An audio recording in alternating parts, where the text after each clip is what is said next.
170 took place last Friday, and we saw two champions defend their belts. We also saw a new champion in Nabil Anane. We're recapping all this and more this time on Fighting with Friends.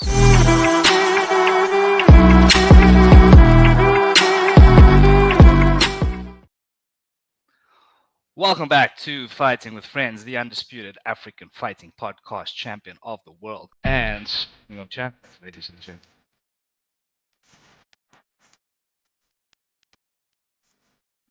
Well, then our chief analyst, that is, of course, ladies and gentlemen, Brother Guy. Ooh, ah. What's happening, Whoa, Brother what? Gaia? Feeling great, feeling loved, feeling perfect, feeling pumped up for the world. How's things, bro? Fantastic, fantastic. All right, also with us today, ladies and gentlemen, we have with us the official CPS report, BMF title, now officially Fighting with Friends. BMF title is Nazim Al Nino, aka.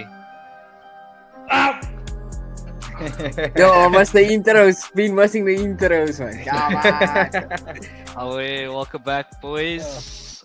Glad to see Yes, you guys yes, again. yes. And yeah, so we had another fantastic night of Friday night fights, and as always, boys, we start at the top of the card, and here we saw Tawanchai defeat Superbon by second round TKO, and Yeah. his hair was perfect. BG, what did you see Yeah. here, bro? Look, his hair was perfect. I mean, it looked like he barely even took a strike from Superbon. But firstly, we just have to give props for Superbon for showing up again and trying to make the fight a bit more competitive because Tawanchai has really been struggling to find opponents, to be quite honest. Before this fight, he fought against Smoking Joe twice. Prior to that, he was fighting also older guys. So um, this fight for me was a big takeaway for me is who's next for Tawanchai, if we're being realistic. Because he's basically beat the best of the best within that division. Obviously, I don't know if Tawanchai can go down to bantamweight again. He struggled to do that the first time, so he's happy to stay featherweight. But what a masterful performance! He was on point from the first round, first second. The way he moved Superbon, the way he checked some of Superbon's offense, especially those body kicks. When Tawanchai did throw first, it was absolutely amazing. He threw a very, very hard low left kick. But then he abandoned the leg kicks and the tip kicks and he went straight to just strictly boxing, which was quite interesting to see because that's not really how Tawanchai fights. He's usually just front foot forward, tip kick first, hard low kicks, hard high kicks. And only uses the boxing when opponents come up very close to him and closes the distance on him. But most times he's fighting from outside of the range. Um, but dude, what an amazing finish in that second round. And Superbon beginning of the end, basically, once that left straight landed the first time. And I was like, nah, Tawanchai is just one of the killers of one championship. And I personally don't think he's going to lose that title going forward. I honestly don't. I think he made a very stamp sort of performance over this weekend by saying, like, listen, I am the king. No one's going to beat me. And in his interview also, he did say that the reason why he went to boxing is because he noticed that when he kicked Superbon, Superbon didn't flinch. And he was like, okay, I can't actually kick this brother too much. Let me go and box him. And he was a lot faster, a lot quicker, a lot cleaner than Superbon was. And I think he deserved to get that performance and deserved to get that win as well. 50K. Well done, Fair Tawanchai. play, BG. Yeah, very well done indeed. Quite a definitive performance. So, Babu, from your side, bro, what can you tell us there? Yo, that was it doesn't look like I'm gonna see him fight like or defend that title for a while now because after that performance, I don't see another opponent looking at that performance and being like, yo, yeah, I'm ready. I'm on that Yeah. level. I'm next. So I don't think I'm gonna see him fight or defend that title anytime soon because it was a masterful performance, like BG said. I don't think he expected his hands to have that much power or to cause that much damage because like the original game plan looked like to keep Superbon out of reach with that Yes. kicks. And then I think after the first 1-2 landed, he was like, hey, there's something happening here. And then I think the first knockdown, it looked done from there Yeah, I because did. as soon as the ref stood him up, Superbon up again, Taiwan Chai was on his neck again. And yeah, that was just the beginning of the end. But a masterful performance from Taiwan Chai. Yeah, absolutely agree there, Babu. Any final thoughts here, boys? I mean, we know that, like we said, it's very difficult for Tawanchai to find opponents now. But I mean, who Mm. would you like to see him fight? from your Um, as a well, fan there, BG? oh me, okay. So I know Tawanchai did say at the end of the fight that he would like to fight Superbon again, but in kickboxing, so you can have double sport champion. I don't know if he's gonna get that any soon, but I do think he's going to get that fight because I don't know if Superbon's gonna lose that kickboxing championship at the moment. Um, unless he fights Tawanchai. But in the featherweight Muay Thai division in one championship right now, there's Pampara Kouyate who just beat Smoking Joe Nattawut. There's Luke Lise who also won his last fight. And I do personally feel like those two guys are the prospects right now in that division that can actually make it a bit exciting, but I don't think they can actually beat Tawanchai. There is Chai as well, but I personally feel like he's a bit too old, and I think he already had his time in the sun. So I don't know why he's still ranked number 3 in that division. I know he's because he's coming off wins, but come on, like you know, he's not really gonna get that. He's not really gonna beat Tawanchai. And then Nico Carrillo just came out yesterday and said that he's gonna go up to featherweight from here on out in the rest of his career. So he's not gonna fight in bantamweight anymore. So that may be a new puzzle for Tawanchai, but I do think Tawanchai beats Carrillo as well pretty easily. So I think the next trickiest opponent for Tawanchai is gonna have to be Bampara Kouyate. I would love to see that next fight in featherweight Muay Thai. Yeah, we'll get to Kouyate a little bit later down the card. But yeah, Babu, any final thoughts from your side before we skate, yeah, bro? Nah, on the same in the same boat there.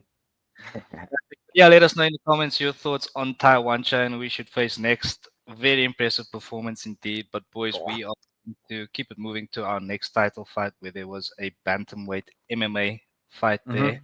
BG, you were quite surprised. Little bit of deja vu. Yeah, Right? So yeah, tell the absolutely. people why you were so. I mean, I watched it with you. The reaction was quite funny. But yeah, tell people why you were on the edge of your seat and pretty much waking the neighbors at that point. Yeah, firstly, I apologize if I was a bit too loud. I didn't intend to act like that. But the fight was very much a carbon copy of the first one, only that the finishing shot wasn't the kick, it was a punch, but still the same target was the liver shot. And the fact that it happened literally in the first round, at same manner, same setup exactly, I was like, what am I watching? So it felt like I was watching the same thing. Like you said, deja vu. It was like it's repeated itself, and I did feel like Kwon Won was going to be a bit more difficult for Fabricio, particularly because of his run before this fight. 3 wins, 3 TKOs, good defensive wrestling. Um, but I wasn't surprised that he got knocked out because I think what Kwon Won did differently was he thought that if he goes first, he's gonna be the one that's gonna dominate the fight. Fabricio said it. He said that was the only thing that he saw that was different was that Kwon Won actually tried to go first and make it a dogfight, which he should have, which was correct. He should have done that. But Fabricio was just bigger, stronger, more full, more conditioned. Because immediately after, like, what's it, 24 seconds, Fabricio was like, okay, I'm gonna push you back now, and that's how it happened. Kwon Won couldn't actually go back from there. He couldn't claim back that forward pressure, and he got defeated, bro. Like, look, everything that Fabricio threw at him, left kick to the body, left kick to the head, left hook straight, left hook again, and Kwon Won didn't know.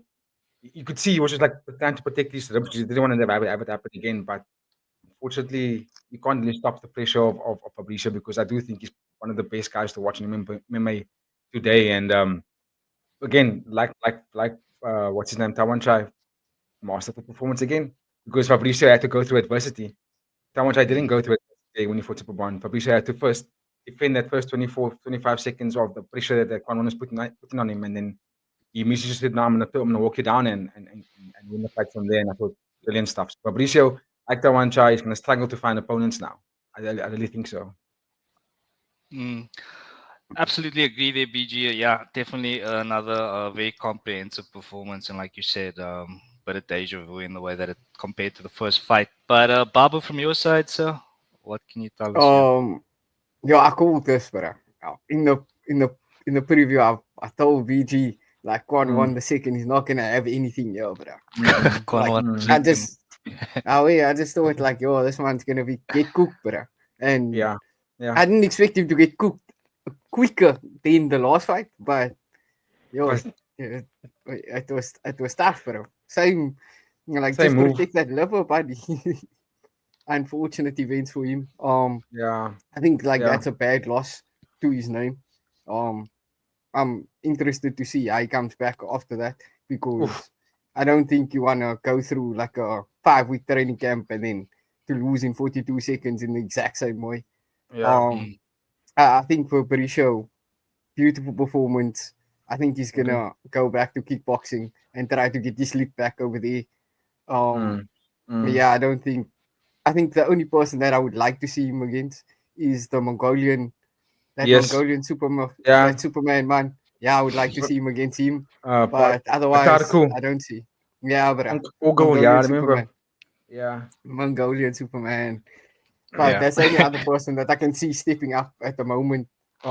But yeah, I don't think he's gonna have an opponent for like much of this year. If he does get scheduled for another fight, I think it will be like middle of the year.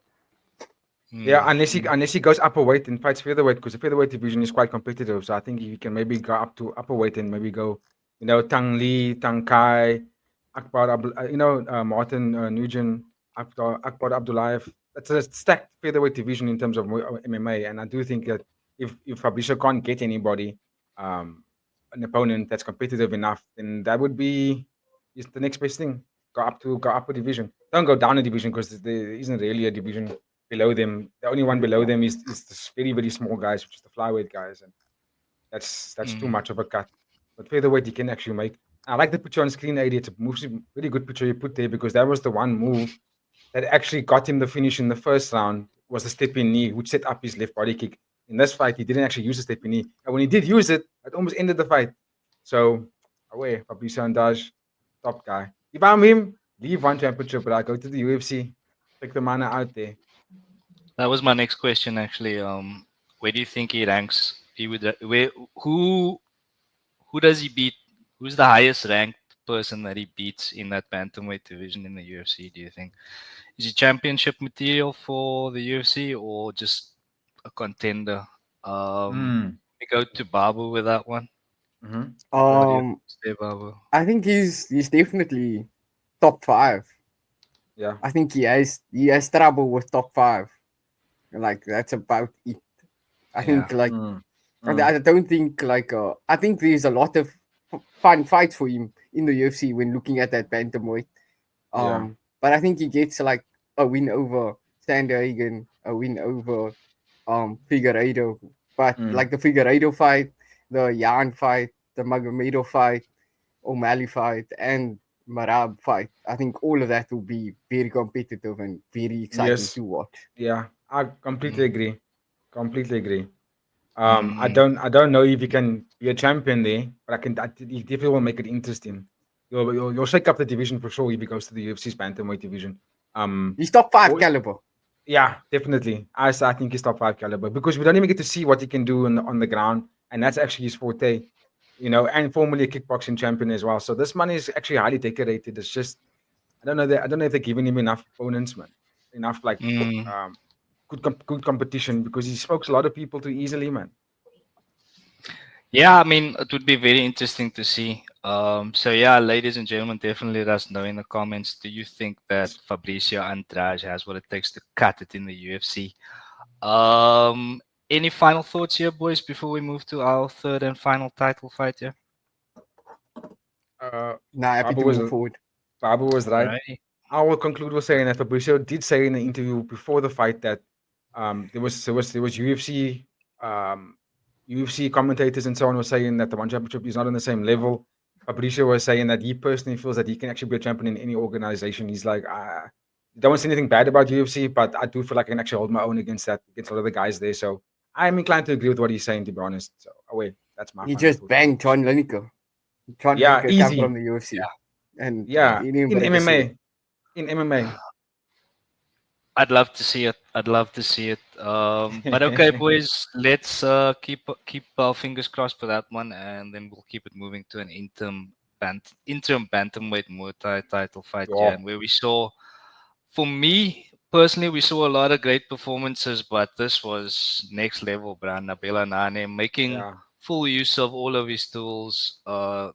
The height advantage is ridiculous, bro. It's freakish. Let's be real here. Yeah. Some praying mantis shit. So, Odd. Babu, Odd what one. can you tell us here, bro? Were you impressed with the young man? Yo, but I didn't expect the finish, to be honest. I think in our preview, I told PT, I'd see him winning, but I saw him Mm, winning like via decision. mm. I didn't expect like for that performance to be out there.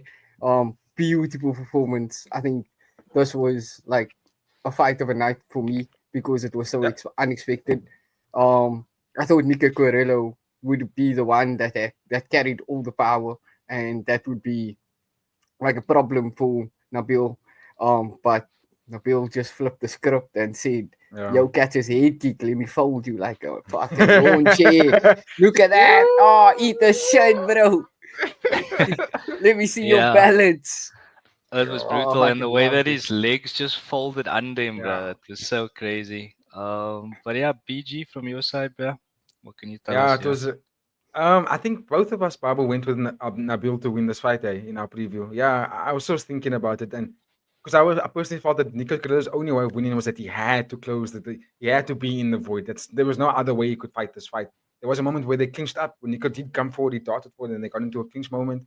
But that was his best opportunity, was just to get into that clinch position. And other than that, Nabil was pretty much I would say a flawless performance, 100% on the money. He didn't do anything wrong. Footwork was great. Jabs were great. 1-2s were great. Distance control management was superior to Nico Carrillo. Great weight cut. Yeah, everything was just sound for him in this fight. Like he had nothing wrong. Nothing went wrong for Mm, Nabil, and everything that he intentionally wanted to do landed. Every punch he tried to do landed, and you could see Nico was just getting more and more distraught by the fight was going on. He was thinking like, "Oh, what can I actually do?" And I know he said it in the fight. We said it before the fight. He was like, "I'm actually a bit concerned about how I'm going to hit this guy." Because when they did the face off, Nico was like, "Okay, this is a big fella," and he still took his arms and said, "Yo, you actually like you're quite tall." And he said that was what he was most afraid of was that am I actually going to be able to get in? And he didn't. And we have to give Nabil Anane big props because there was a lot of backlash from some of the audience or fans about this fight, saying that Cameron Nabati should have actually gotten this fight and not Nico Carrillo or Nabil Anane. It should have been Nabil versus. It should have been Cameron Nabati versus Superlek, Nabate. not either of these guys. Yeah. So Nabil did say that he feels bad about that, but he hopes that Cameron Nabati wins his next fight and that so he can get that shot. He can get the shot to be in the top three.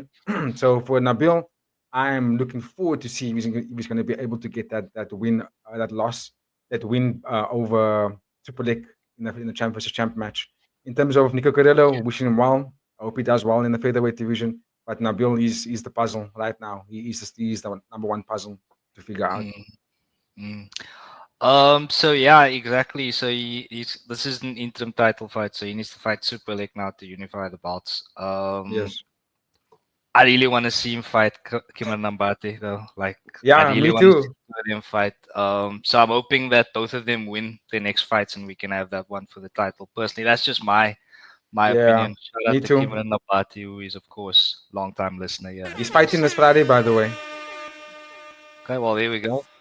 Yeah, he's fighting Um, Friday. I mean, again, fantastic performance by the young man. And Mm. yeah, just great to see. So any final thoughts here, boys, before we keep it moving? Um, I just think Nabil bullied the bully, or he bullied the weight bully. So that brought a lot of joy to my Friday. Yeah. All right. We'll keep it moving. And unfortunately, yeah, we had a catch weight fight due to the fighters not making weight, but we did see Hmm. Seksan defeat the man of steel, Soe Lin Oo. Yeah, Unfortunately, Myanmar on the night 0 for 2. yeah, So yeah, this was always going to be a barn burner, bro. These are like two yeah. legends in the game. You know exactly what you're going to get from them. It was Mm. phone booth stuff all the time, bro. Like it was crazy. So From the first BG, round. yeah. Yeah. No, I agree with you. I was saying phone booth from the first round. I think Sexan, and I think the fight actually showed what I was talking about when I did my final predictions on this fight. And I said I'm worried about Sulan U. They both missed weight. Sorry, Sexan missed hydration, but he made weight. Sulan U missed hydration and weight, and he looked like he had a difficult weight cut. So I was like, I think he's going to struggle in this fight. And Seksan won basically all the rounds perfectly fine. I do think though that if it was 5 round fight, it would have been a bit different because Sudan, who for some reason, well, I thought he was down and out, actually had some kind of second win towards the middle of the third round and actually fought back and made it a bit more competitive. That's also because Seksan did look like he was tired because he was throwing haymaker after haymaker for literally throughout that first round, throughout the second round. Remind me if I'm missing it, but did Seksan drop Soe Lin Oo in the first round, or was it second round? Was there any He drop? stunned him in the second. He stunned He him. didn't Oh drop yes, him. he Yeah, hit him with that he right just hand on had his a point. wobble. Yeah, and he shook Oh like yeah, that, and I was yeah, like, yeah, yeah. yeah. So that was in the second, yeah. So apart from that, I think Seksan was the one that was leading the dance. I think it was safe to say that he initiated the pressure, he initiated the engagement in terms of the two fighters. So then we only really started fighting back, like I said, towards the end of the fight. At that point, it was still too late. But dude, these guys, it's almost like you're asking yourself, when are they going to take a break? When are they going to clinch up and just like stop? Because they didn't stop. They were just like throwing elbows off the elbows and all kinds of stuff. And I think a great performance from both fighters. I don't think we're going to see them make any sort of title runs. Seksan hasn't fought in the division for a long time. He's been fighting catchweight fights for this last 2 years. Um, where Soe Lin Oo was the same thing. So I'm just keen to see what's going to happen with these two guys, if they're actually going to make a title run or make a divisional run, or they're going to continue to just be a bonus winning machine and just put on good fights in catchweight. I'm not complaining either way. Both these guys are well over 30, so I'm stoked just to see them do what they do, because it really does make hype fights happen wherever they're fighting against. Yeah, yeah, definitely fighters for the fans, these two. Yeah. Babu, from your side, bro? From my side, this was like just all-out violent fight. I expected a violent fight and delivered. I think, yeah, both men. Oh, yeah, I don't know, but that is, you lose a part of yourself after that fight, Mm, because mm, there's no way you can take that much damage and still be okay, but that is in absolute Mm. state. But I did think from like an analytical point, I thought like Soe Lin was a bit slow out of the blocks, mm, and seeing the other fighters of the night, seeing the younger guys that's coming up, yeah. I feel like it's just like you should just fight like people that's around his age, that's like in his weight class or the weight that Mm, he's looking to compete at. You shouldn't take on like any 20-year-olds to like 25-year-olds, because he just seemed a bit behind the eight ball. mm, I think that after like BG said, that's it, that third round where you got that second win kind of, he was mm. also, I think then at that point like Seksan was just a bit tired after It was throwing all tired, that yeah. power up front, and then even for Soe Lin to land that late in the fight, I feel like it wasn't really winning him anything. And then I just also think Seksan was gassed, but he was still able to take that power. So Mm, it's like, oh, what's next for you? I don't see, like BG said, it's gonna be no title run. It's just there for the performance of the night bonus, yeah. maybe just Yeah. payout bonus. So, and it is a fun fight to watch. It could be Mm, a great card open, like either fighter or opening a card or be massive yeah. card will make you hype, and your blood pressure will be like, what the hell is going on here? But Yeah, definitely. I don't think either of these fighters stock drops, just because I think everybody kind of knows what to expect from them when they come out. It's just gonna be like, this is for the fans. We're gonna go to war. Facts. Neither of us are pro, but we're gonna put on a BMF type of show for you. You know what I mean? Yo, Which well said. you Well know what? said. Yeah. Boys, any final thoughts on these two absolute warriors before we move on to the featherweight division? yo, bro, um, CT scan, bro, CT scan. Relax. Yeah, it might be time. yeah, Might be time for one for sure. yeah. But okay, boys. Yeah, sorry, BG. No, I was gonna say we could move it on to the next one. Just giving many thanks to these legends. Indeed, indeed. And then we'll do that, and we'll go to, like I said, the featherweight Muay Thai, where we saw, as mentioned earlier, Bampara Kouyate defeat uh, Mm-hmm. Babu's Bras, Smoking Joe Nattawut. Mm-hmm. And if memory serves you, this was slightly controversial, right? Absolutely. Yeah, Yeah, yeah, yeah. Okay, so yeah, yeah, that was a very strange one. that But yeah, was. we did mention Bampara Kouyate as a contender earlier. Mm-hmm. So BG, why Yes. was this controversial, and what are your views on how this one played out, bro? Okay. Before I go into the controversy, I will say this. I'm not. I'm not. I'm not too. Uh, upset about the result. I do think Bampada is a fantastic contender in this division. He's a very exciting fighter to watch, and I'm actually grateful that he's the one that did get the win. Because I do think Smoking Joe, as much as I'm a big fan of Smoking Joe, 35, 36. Like, can you make another title run? And even if you do win the title, can you defend it? Can you have a title reign?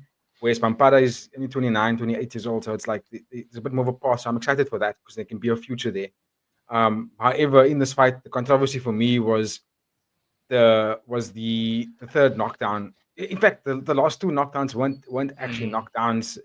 The first one certainly a knockdown, and one he cracked Smoking Joe after catching the kick straight right, cracked him perfectly, dropped him down. I was like, all right, that shook him up nicely. But then when Pampara swarmed Smoking Joe into the second knockdown, that was almost like the momentum of just steamrolling into someone and then knocking him down is like, I don't really give that a knockdown because none of the punches landed first and foremost. It was all missing, and then Smoking Joe was just going down. Oh, two knockdowns. And then the third knockdown, Bampada threw, I think, an elbow, and then he threw like a 3-punch combo. 1, 2, 3. All of it missed. All of it was missing. And Smoking Joe was also going down with momentum. Like it's almost like balance wasn't there, going down. And that counted as another knockdown and made it that was 3 knockdowns, winning Bampada the fight by a technical knockout with 3 knockdowns, which I felt was a bit very questionable because even the replay that slowed it down, because we watched it in full speed and I was saying this man's missing all that shots. And they slowed it down and then we could see it even there, clear as day. None of those shots landed on Smoking Joe. He was still maybe shook it from that first knockdown. But you see this happened in MMA as well, particularly in the UFC when fighters TKO finishes just by basically shoulder charging the person and throwing strikes, but like you're missing all that strikes, but because the momentum is bringing your body weight onto me and I'm moving backwards and I'm going down, it's like.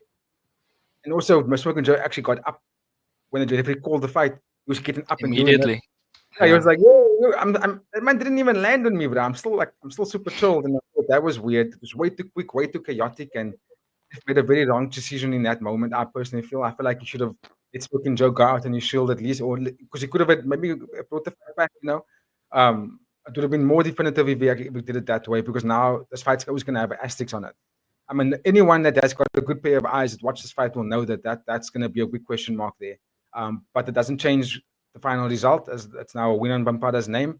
And I do think that he should go up and either fight Tawanchai for the title or get one more shot, get like another. It's hard to give him another opponent because he's ranked number 2 now. He took out the number 2 guy. So yeah, I would like to see him get that title shot, to be quite honest. Because he beat Luke Lissay already. And now you beat Smoking Joe, the number 2 guy. Superbon, maybe Superbon after this. That will also be a good fight. Yeah. So at least a few options on the table, yeah. And of course, ladies and gentlemen, let us know in the comments your thoughts on Pampara Kouyate. Do you share BG's sentiments in him being such a big prospect in the One Championship? From your side, Babu, what can you tell us here? I agree with BG to a certain extent where that second knockdown I felt like wasn't a knockdown. I feel like the third knockdown was a legitimate knockdown because like Smoking Joe was on his way like off balance and like straight 1-2 put him like down. And even though Smoking Joe popped back up, like the rule said, like if you go down after the third knockdown, the fight will be called off. I would have liked to see Smoking Joe go out on his shield. It was heartbreaking to watch. I did feel like the air in my room left a bit after that fight because I was like, yeah, I was rooting there for Smoking Joe. I wanted to see a bit more offense out of him. But I think Bombara put on a good performance. I do think the fight will carry an asterisk next to it. And I don't like the performance of Bombara was good, but I don't think it was like a Taiwan Chai or like a Nabil Anane type performance where you can say like clear definitive like that guy, you can see he's in that championship level caliber. I think Bombara still like after that performance, I would say like he's still maybe one more fight before I feed you a championship fight.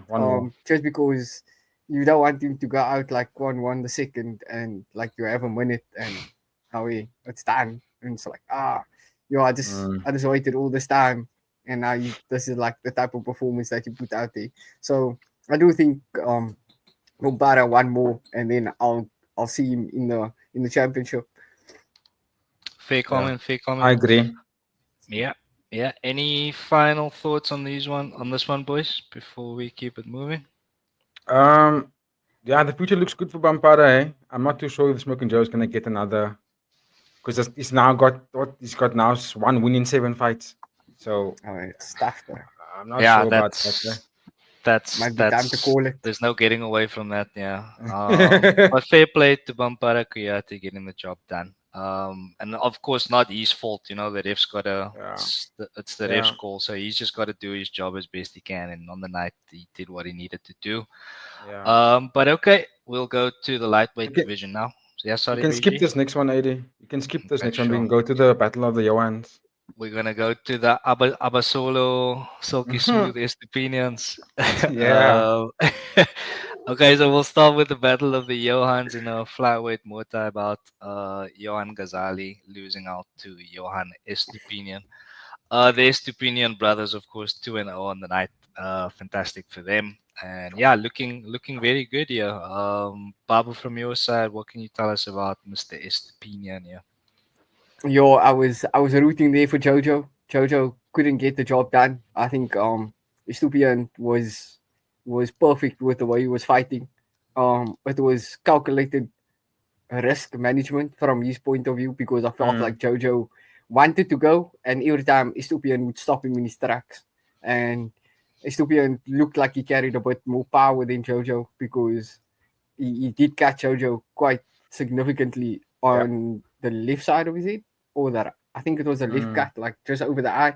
Um, and nothing yeah. Yeah. nothing Jojo threw back at Estupian really like made him Landed. worry about entering. Um, I think it was just it was a fun fight to see after watching Estupian's younger brother earlier in the night and thinking like you're gonna get the same fight, but Johan over here is a showman for sure, bro. Mm, That man put on a real clinic from the walkout straight into the fight, throwing beautiful kicks from odd angles, and mm. yeah, young Jojo was just in over his head at the moment. Yeah, Yeah, inexperienced. I think that was also a big thing for me. Is like I said, they look like they're having the most fun of everyone here when they walk out, brother. Estepinian brothers. They just there Yes. for the love of the game, Brian. It's really lovely to see someone doing Mm, something they love so much and just flowing. So long may it continue for them. I was very impressed. BG, yeah. how about you, bro? Absolutely. I think the most impressive thing about Johannes Stupinan in this fight is he's leveled up. He's a bit more precise with what he wants to do. He's not as much of a tornado as he was in his first 3 fights, getting all this reckless exchanges with people. I think he's measured his strikes so much better because he was barely getting touched by Jojo. He was and Jojo was very accurate with his strikes. But Johannes Stupinan was in and out of that void like he was fucking Mighty Mouse, bro. He was barely getting touched. This man was so slick, like AD was saying, silky smooth. And that for me was the most impressive thing about him because I know he can fight well. I know he can strike really well. I know that he can do all those things with good technique. But my thing was, like, can you control the chaos? Are you a bit more composed? Can you slow down? And he did that in this fight so well that that Jojo couldn't even touch him. So I thought, nah, big ups to Johan Estupinan, 22 years old, still undefeated. I think this dude's gonna climb the ranks extremely quickly. I do still think that there's gonna be a loss in this flyweight division because the flyweight Muay Thai is stacked. So I Mm, do think that the one championship must not rush his career. Let him build it up, and the other Stipanem brother, let him build it up. Don't rush these guys because they might get beaten if you put them in the top five of the division right now. mm. That's actually an interesting point, PG. If you compare it to how the UFC kind of manages their prospects and the way the One Championship does it, there's a lot less protection and a lot In less one championship, like cans. Because if you look at Anani, bro, he's like 20 years old and he's 20, already bro. been thrown into championship fights. You know what I mean? So it's very interesting just to see how the kind of contrast between how the different organizations treat their prospects. The rising stars, Um, yeah. yeah, Babu, any final thoughts here from you, bro? Um, I think it's just unfortunate division to be in. Like Mm, the champion that vacate, he just yeah, he's built from I don't know what, bruh. Because I think Ooh, he just Rotang. claims back. Yeah, bruh. I don't Yeah. think Estupian, even if he gets like a nice run and he runs up against Rotang, like I don't think he's hurting like that man at Mm, all. I don't think yeah. anybody has any power to hurt that man because, like, I think it's the division. Well, he's just at the tippity top of that division, and I Mm, would like to see, like PG said, like protect both fighters actually, actually, because yeah, if I'm both. not sure, Jojo is 18, he's the younger Yeah. fighter, and just give Jojo like some time, give Johan Estupian a couple of fights where he can put on like a good showing and he can level up his skills because I do think like even though he's young and this was a good performance, I felt like at some points, like I said, it was just a bit reckless and it was calculated. And Mm, like mm. if you're having somebody that throws as much heat as like Superlick or Rotang, like you will get put out and you will be looking at the stars. So I just think he just needs to work on his skill a little bit, and hopefully I get to see him like another 2, 3 fights of his for this year. Yeah. Yeah. Yeah. Mm. Yeah, absolutely. Lots of time to develop for the young man. BG, final word on this one goes to you, sir. My final word, it's the same as Babu's. Protect these young guys. Give them a gradual increase to the top. Don't make them go there too quickly. Nabil Anane is a different kind of breed. I can understand why they did that. But what I wanted to say though, Eddie, is not about that fight. Just about the time and to respect your time as well. You also are hosting the episode. I think let's move on to the last two fights of the card. Just because the next couple of fights were all catch weight, open weight. They didn't really have that much stock into them. But the opening two bouts were quite entertaining. So let's move it to that one. Fair play, BG. Give thanks. So yeah, we'll then go to yeah. This was unfortunately for me the most disappointing result of the night. I saw my boy Thant Zin, unfortunately, Mm, not really showed too much evolution from the last time we saw him fight. But agree. again, I think this might just kind of be his style, and if that's the case, I'm not going to Hmm. complain about it because it's always going to make for entertaining fights. But BG, you had a lot more Yeah, kind of insight here on Suriyanlek. yeah. So did this play out the way you expected it to, or were there any Not surprises quite you feel? actually. I actually thought that Thant Zin was gonna be masterful in how he can move away of Suriyanlek's power punches because that's Suriyanlek's best move is his power punches. I thought that Thant Zin was the fresher, younger, more vibrant fighter, so I thought he was gonna win, and it looked like he was going to. Let's be honest, like he was winning that first round. He won the first round in such a way that I actually thought that Suriyanlek wasn't gonna make it out to that first round. Well, I thought he wasn't gonna Mm, get up to the stool because those his leg legs were kicks. taken. Yeah, Thant Zin took his legs away basically. But Nick stood in there. You know what I mean? He stood in really strong and he fought through that adversity because he couldn't really stand. You could see he was struggling to stand on and put weight on that front leg. But Tanzin's style, and I said it when we watched the fight area, I said Tanzin's style sort of it requires too much energy because it's so explosive. It's way too explosive. And I want to see Tanzin be a little bit more careful with his strikes and sort of like only use the explosion when necessary, but don't do it so much and from the immediately from the fight. Every punch, every kick is maximum effort, maximum power, and I feel like that's gonna tire you out, and that's his style. And I feel Takeru exposed it. Lake Mm, now also exposed it after round one. Tanzin looks like he doesn't have anything left, and I knew he was getting tired because he did get clipped also at the end of that first round. And then in the second round, you could see that because he was exhausted, he had no more conditioning left. So anything that Nick threw at him was wearing on Tanzin because now I can't really, even though my hands are up, I've got no more energy left. So whatever you're going yeah. to hit me with now is going to basically make me feel like you're hitting me with a baseball bat. And that's exactly what happened. And big ups for Nick to actually come back and win the fight and put it in his favor, bro. Because I was very shocked. I thought he was done after the first round. So the fight was Ab- over. Absolutely, yeah, yeah. I mean, definitely, he really had to overcome some adversity there, and fair, like you say, fair play to him, fair play. Baba, from your side, bro. Um, yeah, I was a bit sad about it. I like it is your guy, 80. I was rooting for your Mm, guy, and Give mm, after thanks. that first, after that first knockdown of his, I thought like, yo, he's on one year. He learned his lesson. But then like as the fight progressed, he was just like a moving target to be mm, exact because mm, he was just getting hit all the time. Something that I was thinking about is maybe making a discipline change, going over to mm. like MMA or something. just For like Thant Zin. for Thant Zin, yeah. Ooh. I think like his stand-up game is something that's beautiful. I think that if he doesn't get knocked down as much, he loses a bit less fights. I think it will be adjustment for him, but I think that like he can work on he is very young and he can still work on his skills to to learn a bit of grappling, learn a bit of ground defense and things like that. But also in the one championship, you don't see too many fighters going for a takedown, especially like if it's not championship fights.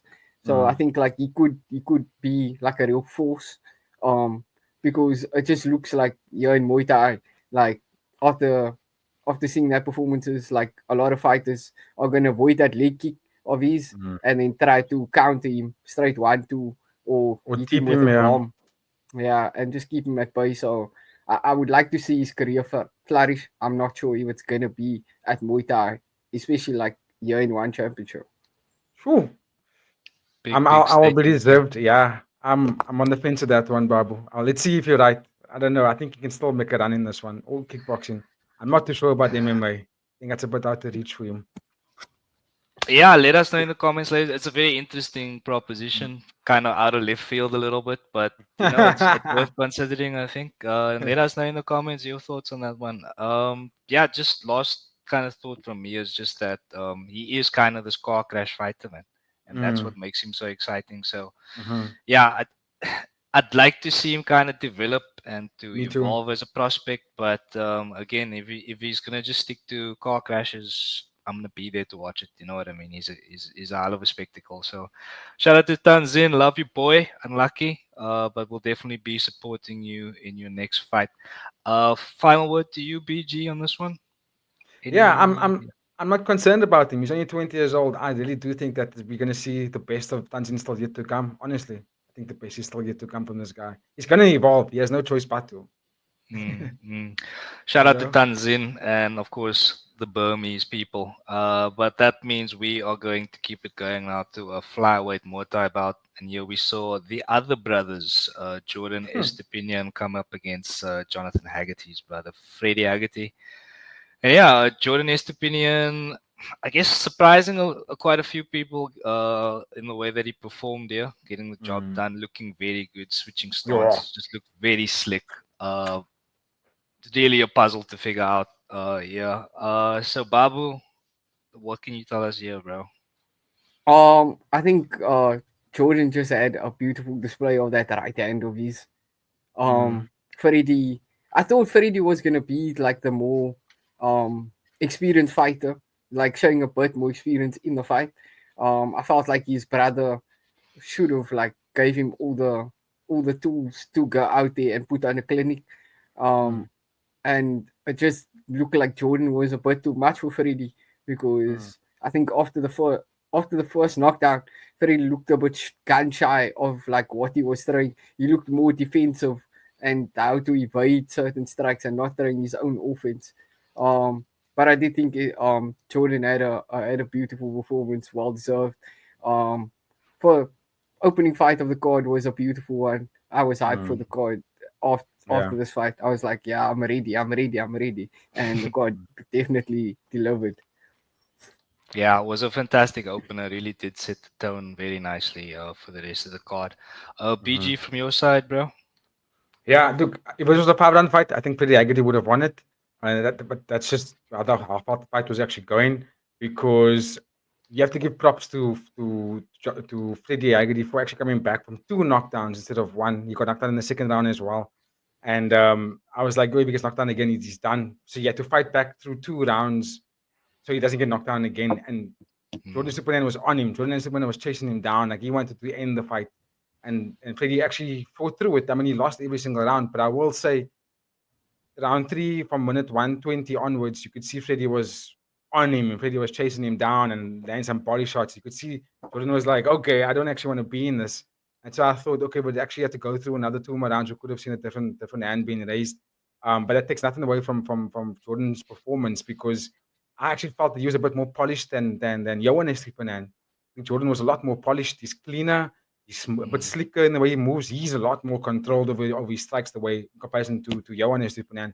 Jordan doesn't get too reckless. He's actually a lot more poised in the way he moves, and I think that's a dangerous fighter to watch, dangerous fighter to fight against. So yeah, big ups to both of these young guys. The one's 22, the other's only 20. So again, One Championship has got really good fighters for the future of their organization. So big ups to these young guys. Thank you for putting on a fantastic performance to open up a very good fight card.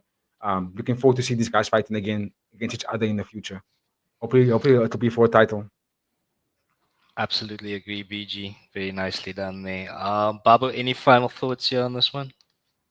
Excited to see the development of Freddie Haggerty. I have a bit of stock in his brother. I watch his brother fight. His brother looks like a world beater.